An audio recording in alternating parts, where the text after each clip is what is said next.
The paper curled as it burned. Orange ate blue first. Then the sun my daughter had drawn for her grandmother vanished into smoke. My 7-year-old froze.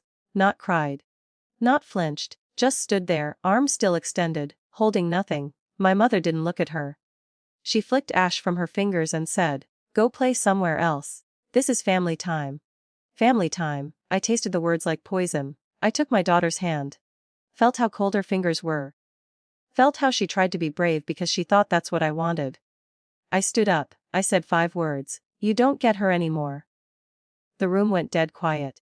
Even the fire cracked softer. My father leaned forward, voice breaking into a whisper meant only for me. "Please. Not here." That was when I knew he understood. And that meant it was already too late. I had learned restraint from them.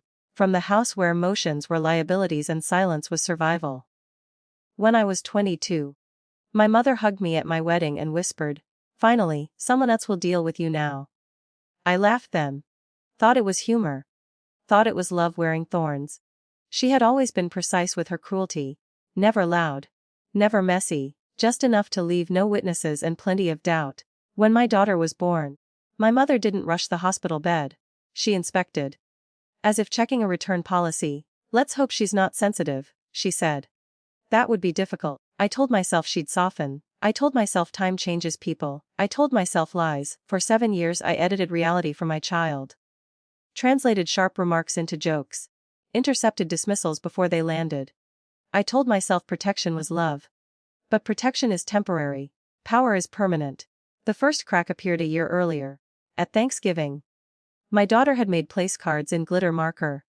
My mother rearranged the seating so my daughter wouldn't be next to her. "She fidgets," she said. "It ruins the mood." I noticed how often my father flinched before speaking. How my mother decided when people laughed, when they stopped, when dessert was served.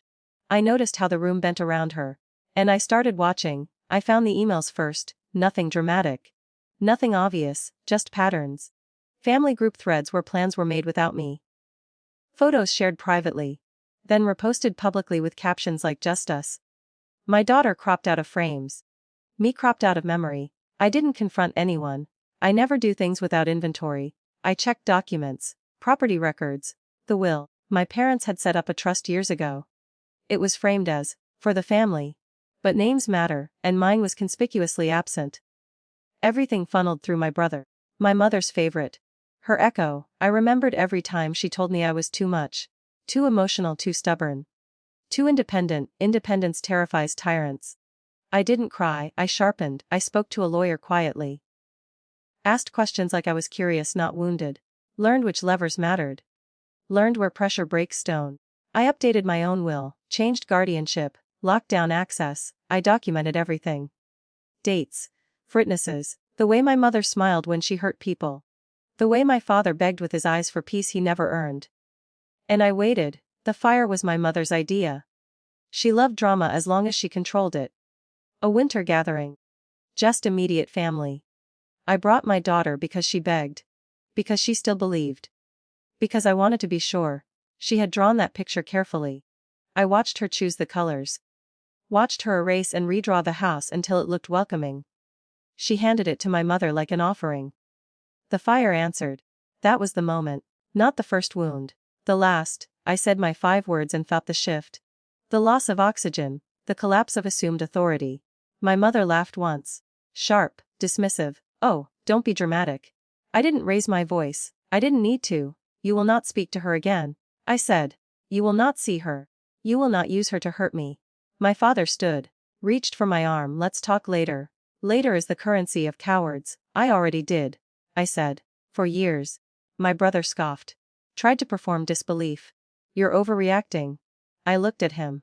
Really looked and found nothing. I took out my phone. I played a recording. My mother's voice, weeks earlier, clear and boardy. "She's just a child. She won't remember, and if she does, she'll learn where she stands." Silence is heavier when it's earned.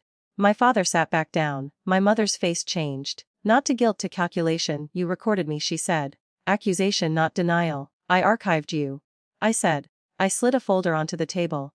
"Copies, the trust documents, the exclusion, the intent. You used my child as leverage," I said. "You thought I'd trade her safety for approval." I smiled then. Just once, you forgot what you taught me. My mother opened her mouth. Closed it. Reopened. This isn't over, she said. It is, I said. You just haven't read the ending yet. We left, my daughter didn't ask questions. She leaned into me, and that was enough.